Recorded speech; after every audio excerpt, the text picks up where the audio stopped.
Balimao Alnyakuma très urgent. Balimao billet jeudi 27 novembre 2025. Balimao ala esegu tungaraka tiendo bange bituguni. Mali service de renseignement modibo koneka document do de fuiti ke malien. Document kono malien beka kuma ina mede. U kelembe ka u ka sunguru de ha ko le tokota ko kelisi la. Olu sago de be Mali taji bela Mali station bela bi. Et puis mena révélation do kawiye mbena yoro kala fulanga la me.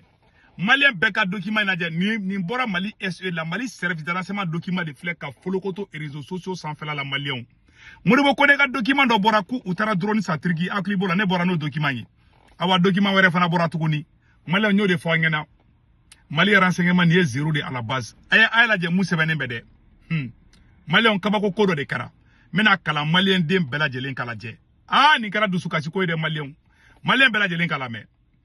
Ko autorisation spéciale d'accès. Par décision du directeur général de l'Agence nationale de la sécurité d'État, les personnes dont les noms figurent dans la liste ci-dessous sont désignées pour percevoir au titre de leurs fonctions et par nécessité des services de quantité de carburant figurant dans les tableaux joints en annexe. Sont concernés les personnels suivants. Général de brigade Malik Yero Diko. Malik Diko oye et Muribo Koneka adjoint. Madame Fatoumata Batoulou Nyang. Oye Nyang ke mese Nyang. Colonel Major Lassina Diallo, Colonel Mohamed Soumari, Colonel Ablaï Sagara, Colonel Moussa Guindo, Colonel Seydou Traoré Koulibaly, Colonel Major Mohamed Ali Sissé, Madame Mariam Dramé Diallo. Voilà, Mariam Diallo, ma fangena ka fongo Modibo Kone Sunguru. Ou keleme ka tout Sunguru de Maliens. Mali ko bana. Ou keleme ka ta priorité ta ka du Sunguru mabi Maliens. Mali le taleme ka di Modibo Kona ou ka Sunguru de mabi. Ko Sunguru olu Sunguru de kala général ou yebi. Olu de toko flen yebi. Olu te jo arana ko ka tataji no fe. Olu mago be taji hakemina o de be do oluma. Awa pire encore ko infana ko fait koni. Ko do dugole me ko ina meno nya fo Malien de bela jelengana. Et Abdou Nyang maboka menasi ke wakati dola. Koni station tugu masonga esasi fere kubuka station datugu. Do wéré ni uka Sunguru munna benemede Batulu Nyang ni Mariam Diallo. Ne Mariam Diallo to nga kuma fayana mena tla ka kuma Mariam Diallo kanyi information kura wéré sur Mariam Diallo ka kula metla ku fayana bi. Malien ni document de bubolo Mali service de renseignement. Mali service de renseignement ne afana ni service de renseignement nyamo kera jene kela idro sécurité bli. Modibo Kone ka sécurité bebe ka bo. Atakali mi kera triki kata drone nganamu ka 18 milliards ko chouin. Modibo Kone ni Mariam Diallo 18 milliards on fera chouin. O fana document bora yaro ne ndama kaula. Sosol tuko tola. Nebe ka fefe fanyana Malien sosol tala. Cheshi de galo noro nakibisiki. Billahi tallahi nema kuma halibi. Nebe ka réserver oro chamana wallahi yala. Nebe ka ubado nebe ko chama kalama ne to fo. Jenyo ya kele kodoma. Billahi mfle ka fanyana bi. Mariam Diallo kelengele mfle ani Fatoumata Batoulou Nyang. U keleme kol de labe. Ube feka pétrolier ou ka pétrolier marché de takadi ou Sunguru de masisa. Sara kera wagati mina bina jarabe ka Malien bali Malien muso diagoya ka burmusu siri. Mali service de renseignement au lieu que kata bina oronyini ube musoko problème de la ou hamina ko e musoko di. Awa Mariam Diallo to mun to do na feina aw ni ala na krache. Jana mi ko kaleba ayere ka yere ma horonya no fe. O de flaka tu Sunguru de.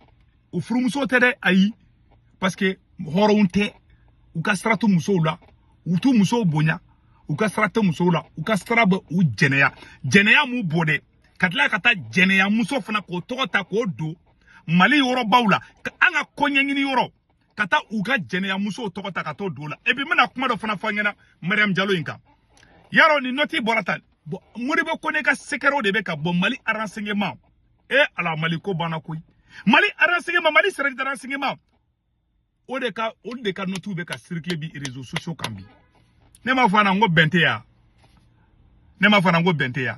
Moribo Kone ka drone marché bora ayo ka wulu jume bolé ka foko tienta la. Ayo ka wulu fe bolé ko tienta la. Bon, mena mun fana ninga. Ni document mun flene ne tembase ni ngara kande. Ni tiena galoli de base, ne be mun kala ma yere ka tugun document ngere. C'est-à-dire que Mariam Diallo vraiment nous kumanga fait filmer limka akli bala. Uyanga drone filmer. Uyanga ou de la ka anga convoi de filmer to la ka bo Sénégal kana. Uyanga convoi de filmer. Faut jatke wale moko taraka tara au convoi attaqué. Mariam Diallo do décision ta. Moribo Kone fle ate to ka me akalanite. Mariam Diallo yi. Mariam Diallo yere joyen folo. I jonga photo ira la folo parce que to ko foli fika perebundo ira moko lari. Abe foni muso ne mako Mariam Diallo. Anyabe ni Mariam Diallo ina. Ibeka denge Karim Keita. Ala ne se ko to kana to ngoni kashi folo. Malion an sale nungui. Ibeka denge Karim Keita oka assistance parlementaire de Kweni. Ni ke boni de la ka ke boube ka chargé de mission ye Massa Djibarou. Abe tchaou de nyon tchako nyata la. Ni anye ibeka mu genga bo fangala. O denga Karim mu menana sunguru tegala. Karim ka assistance parlementaire de Kweni Mariam Diallo yi. O wakati Moribo Kone de Kweni Karim Keita ka gar. Ni sorasi munu sigile fla nu Karim Keita ka. Ni ma fara nu te changement kala uyede. Ni ibeka denge Karim Keita ka assistance parlementaire de Kweni. Mali konyangini oro o muso kele ne be kata baraka oro kele na abo famia. Et puis pire encore, Moribo Kone ke Karim Keita ka garde corps de o photo flede ne be fe be bona be prévu. Ni nyata la confinde a joina jaban. Confine joina je ni Moribo Kone jole Karim kuna. Abe si garde corps la. Abe si halata farishien. Anyata joina a ayata la fimande a filiba ko sito surantre a tchega jugu. Gawai nyata jolena nine Moribo Kone de ke Karim Keita ka garde corps anya kume Mariam Diallo de la parce que abado be fama onu nyokonche fama yere ka musokoro ale obalo gawaw de do uma choix quoi. Donc si ça Mariam Diallo OK Karim Keita ka assistant parlementaire Moribo Kone OK Karim Keita ka garde corps yana akoka akwe boube ka primature la akwe boube ka chargé de mission di a borola a kera Karim Keita ka assistant parlementaire o muso kele o de fana be Mali service de renseignement fana o de Moribo Kone da ataka ka sunguru isa ani chema efani fenge cheblen dramé dogoche o muso de kundu ano ta bolen ko fa ni fen fana kara nyoko fa bubu bubu si se dogoni Léotal ano fana kuma nyoko fa o fana ya ta o ya ta ka blasa no Moribo Kone fana fle ka to datota nte horo nyoko nunu ibaro kwa nunu hali wulu ka fsani nunu ya beninga jera tekeche nunu me hali muso passe nyoko ma baturu nyam ke Moribo Kone ka godi Moribo Kone a dator ta ka diasi min ko itama billahi nyen kali alala a benin korane che ni surasu de la ka je muso la ministre temelendo Mali ministre muso koro do be oni ni colonel mo ko sababe kara nyoko fe a benin korane che me ka chen di fana yaro madeli ko fonga billahi fula de bo nyen kali al korane la wallahi nunu mo colonel mo ko sababe muso kle u be passera yoro kle na ala hali wulu ka fsani nunu ko ala ka barka do nunna hamina ko kele men na o jeneyadi aw ni ala na krache abe ka munu kele est-ce que lu be jeneyake est-ce que Macron be jeneyake est-ce que Trump be jeneyake bo ala ye jeneyake la ere ala ta fere abe ka munu kele de abe ka mamunu kele ulte jeneyake utu faso na folo chouin Macron te franchi na folo chouin abe ka to fe kele ultu ka jamana na folo chouin kirimute jiye kono ka teme iyere ka jamana donga nafolo détourné abanga nafolo chouin ko do sunguru bawla ka soro kisi ka ye patriote parce que confident do be ni tari si ka franchi nani hali jamana nafolo be chouin ba foko ayi ni bora do ba foko no abeka be franchi no ni para parce que confiant ka jugungo yi o ferla malion made nunu ferla malion made bon nunu be taw dawre la awne ala cha nunu be se ka terroriste kele aflere ima binaka mo ko chale me fabe hamina kele be na dro ko kursi ko na dro di abana ku jaw dala ku jaw robe abana nunu e jene akela de mulu c'est à dire que comment on appelle murkesu Modibo Kone tɔgɔ de ko Murkesu jɛna kira ka tile la jɛnɛyakɛlaba min kun bɛ ko Murkesu ninnu y'o de ninnu ɲɔgɔn jɛnɛyakɛla ma deli ka sigi Mali kɔnɔ u tɛ diɲɛ kalama aw ka jɛnɛya a bɛ fɔ aw denw b'a mɛn aw mɔdenw b'a mɛn aw tɛ malo u ni malo ma si hali so kelen kɔnɔ wallahi ne Segu Tunkara ne bɛ maloya a ka fɔ cɛ ne denw kɔrɔbalen bɛ sa a ka fɔ ko ne Segu Tunkara sunguru ye karisa ye o mana fɔ réseau ka don min na ne bɛ dɛsɛ ka sunɔgɔw dun mais u ti malo quoi billahi tallahi ninnu hali mɔgɔ min bɛ taga sigi sugu la ka ɲɛgɛnɛ kɛ o ka fisa ni mɔgɔ ni sɔrɔsi ninnu a bɛɛ ni ka jɛ u tɛ malo ne t'a dɔn ninnu ye maliyɛn den qualité minnu ye ne t'a dɔn ninnu bɔra mulu kelen min kɔnɔ ala ye danfɛnw da ninnu ye ala ka danfɛn qualité mun ye an ka jamana kan ne t'a dɔn u tɛ malo jamana kalifalen bɛ jɛnɛyakɛlaw de la o bɛ se ka taa ɲɛfɛ yan ala bɛ se ka barika Amérique ni min nana sunguru tigɛ la i bɛ gɛn ka bɔ yen u tɛ dɔwɛrɛ la u bɛ ko u bɛ ka n ka nafolo u bɛ k'u sunguru de ta k'u sinsin u bɛ k'u sunguru musoko hami dɔrɔn de b'u la fɛn kelen min jɔrɔ bɛ ninnu na bi o musoko dɔrɔn de i m'a ye depuis ala ye tɔgɔ kelen min fana d'u ma parce que ni M5 de kun bolo bɛ ɲɔgɔn bolo dɛ sutura bɛ ni sɔrɔsi ninnu kan parce que M5 de nana ni faso jɔ sira ye o de manjani b'u nɔfɛ kunfin den dɔw bolo ko sɔrɔsi nin yɛrɛ de ka cɛsiri de o ye ka sɔrɔ M5 de ka 10.17 mesures de tɔgɔ di Asimi ma sinon kunkolo t'u la u kunkolo hali ka bude noti sɛbɛn u tɛ se ka kɛ bon u ka plan ye mun ye ka Mali marché bɛɛ ta hali station tigiw hali pétrolier k'olu bɛɛ ka fɛn bɛɛ minɛ k'a di i ma Abdou Niang bɔra wagati dɔ la ko n'u kɔlɔsi k'u b'u ka station minɛ la u bɛ fɛ ka station tigiw ka station de minɛ la k'a d'u ka sunguru baw ma parce que u b'a dɔn n'u ye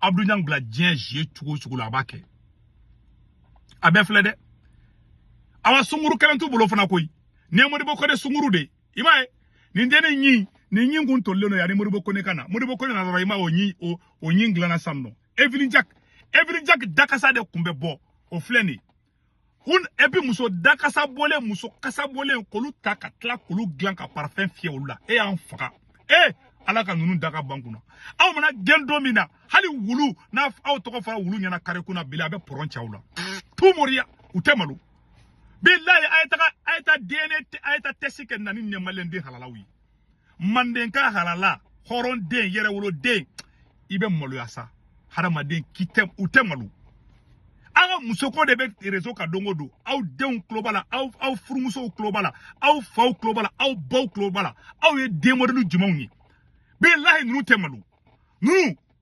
wallahi billahi ninnu tɛ malo u tɛ malo bi u tɛ malo sini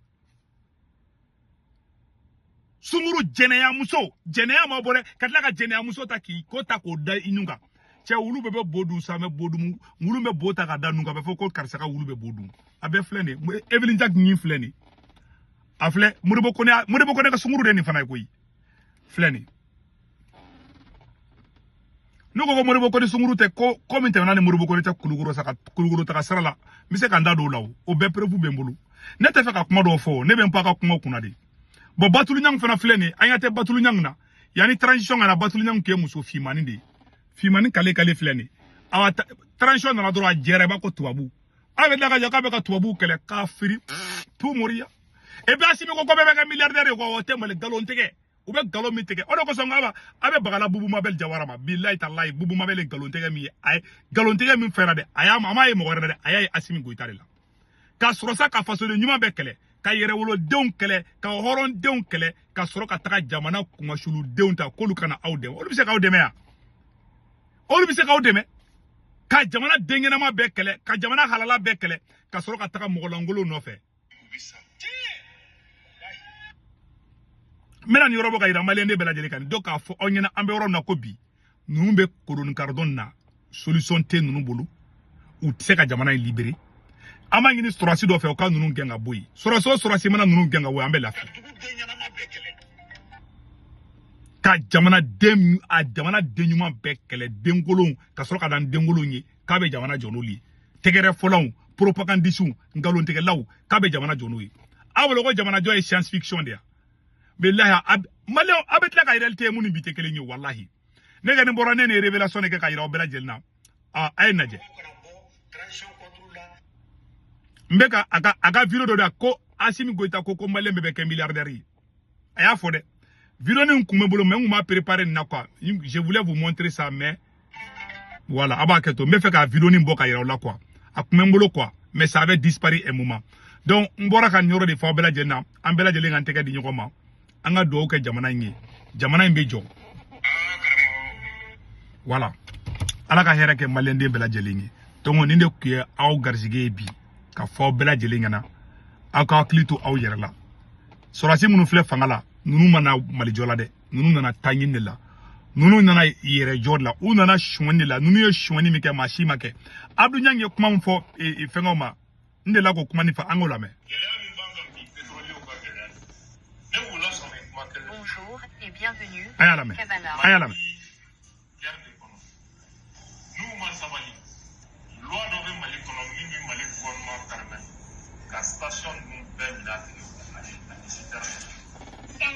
Kuga station minula kasoro kata duga sunguru bawma nin ka fri dey horon kolon de ma barka bane no Abdou Nyange ou bol de bla oujela sinon on te son c'est voilà la vérité kuma be fole flo nyana o ni mumba fama ndo ni munta famia ni saka minta famia o kato buni bela o no fe abetla kan soro chama nyatele chama imana chama nyele dro betla ka shinogole chama be shinogole awlu to ka doke shinogola ala ka tien bangi o de kundu malien munu be France Italie Espagne Angleterre Amérique Canada ka warci no ala be Senweb application télécharger na Senweb application télécharger abene ka corps promodo urgent 10 euro be na yare tay o ko fa ka corps promodo na ka corps promodo aw somo be malla Sénégal corps Cameroun abul ka orange numéro ta nu to be 40 ga na warci mo ba so orange mo na sur place warci go flata to makli sara warci go flana sabana bada 1 euro 97 2 euro keme flata o de kundu aka be ciao